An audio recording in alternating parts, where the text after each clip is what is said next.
Hi guys, welcome back to the channel Achieving Online Freedom. In this video today, I'll be showing you two separate ways on how to find your watch history on TikTok. It is very simple to do, so let's go ahead and get started right into the video. The first thing you want to do is to open up your TikTok app.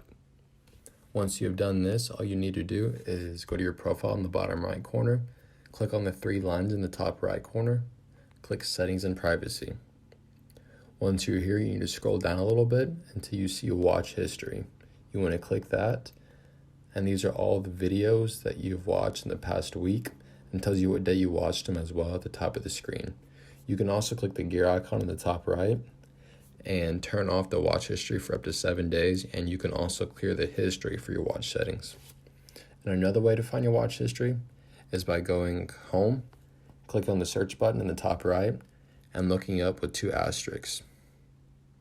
This will take up videos, but also show you your watch history. You want to go ahead and click that, and then you can see the exact same videos I showed you before.